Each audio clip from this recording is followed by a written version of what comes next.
بسم اللہ الرحمن الرحیم. بڑی خوشی ہو رہی ہے آج تمام اسٹوڈنٹس اتنے، چونکہ اسٹوڈنٹس کے ساتھ جب انٹریکشن ہوتا ہے تو اس کا ایک اپنا الگ ہی لطف ہوتا ہے. اور چونکہ میں تو بہت زیادہ ٹاکس ادھر ادھر ہوتی رہتی ہیں، عام طور پر انٹریکشن ہوتا ہے تو ذرا اپنے برابر بوڑھوں میں اور لیکن آج خاص طور پر خالص انٹریکشن نوجوانوں سے ہے، تو اس لیے بہت اچھا لگ رہا ہے. میں شروع کر رہا ہوں ایک قرآن کی آیت سے. بسم اللہ الرحمن الرحیم. کتاب انزلناہ الیک لتخرج الناس من الظلمات الی النور، کہ یہ وہ کتاب ہے جو آپ کی طرف یعنی رسول اللہ صلی اللہ علیہ وسلم کی طرف بھیجی گئی ہے تاکہ وہ انسانیت کو اندھیروں سے نکال کر روشنی کی طرف لے جائے.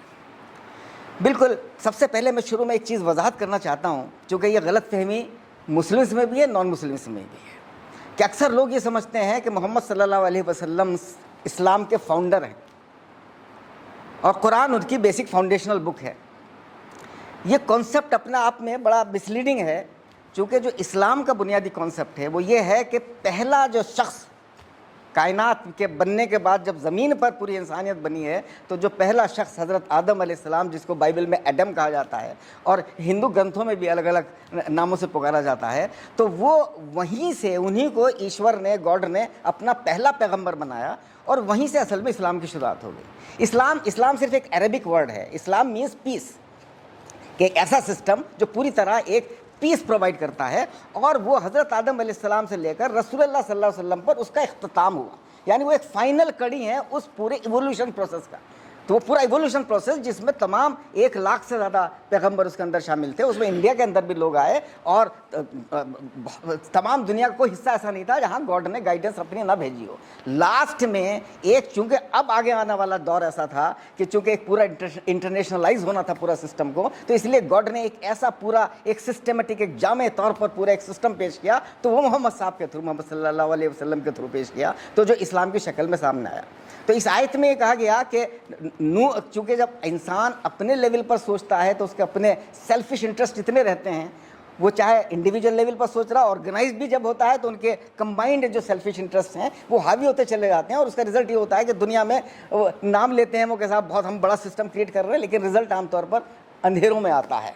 تو وہ اس لیے اس وقت قرآن نے کہا کہ اندھیروں سے نکال کر روشنی کی طرف لے جائیں. اور اندھیرے کے بارے میں میرا کہنا یہ ہے کہ دیکھیے، اندھیرا اپنے آپ میں اندھیرے کا کوئی وجود نہیں ہوتا. Darkness has no existence of its own. Darkness کیا ہے؟ جب روشنی غائب ہو جاتی ہے تو ڈارکنیس آ جاتی ہے. روشنی کے فوٹون پارٹیکلز ہوتے ہیں، ڈارکون کوئی پارٹیکل نہیں ہوتا. اور اسی کو میں نے کچھ شعروں میں بھی کہا ہے کہ وجود اپنا نہیں رکھتے اندھیرے، وجود اپنا نہیں رکھتے اندھیرے، چھپی جب روشنی پھیلے اندھیرے. چھپی جب روشنی پھیلے اندھیرے، شفق نے آنکھ کیا کھولی ذرا سی، ادھر دوڑے ادھر بھاگے اندھیرے. تو اندھیرے کا وجود، اندھیرے کا کوئی اپنا وجود نہیں ہے. اندھیرا تو جب روشنی آتی ہے تو اندھیرا خود بخود بھاگتا چلا جاتا ہے، اور جب روشنی کو ہٹا دیا جاتا ہے تو اندھیرا پھیل جاتا ہے. اگر آج دنیا میں اندھیرا ہے، کسی قسم کا بھی اندھیرا ہے، دنیا کے اندر کرائم ریٹس بے انتہا ہے، پورا لا اینڈ آرڈر اپنے آپ میں پوری طریقے سے ٹوٹل فلاپ ہے، اگر وہ اندھیرا ہے، دنیا کے اندر پولیٹیکل سسٹم پوری طرح ایک ایسا ہو گیا ہے کہ جس میں صرف چند فورسز کام کر رہی ہیں، وہ ساری پبلک کو، ہیومینٹی کو ایکسپلائٹ کرتی ہے، وہ ایک پولیٹیکل لیول پر اندھیرا ہے. اور اکنامکس کا اندھیرا تو سب سے بڑا ہے. جو میری بک آئی تھی the devil of economic fundamentalism, اس میں نے پورا اکنامک فنڈامنٹلزم کا کانسیپٹ پیش کیا تھا کہ اگر کوئی دنیا میں سمجھتا ہے کہ آج کے دور میں کہ سائنس کا دور ہے، چونکہ ایک جنرل فیلنگ ہے کہ this is scientific world, scientific era. Science جو ہے، science is only being used as tools.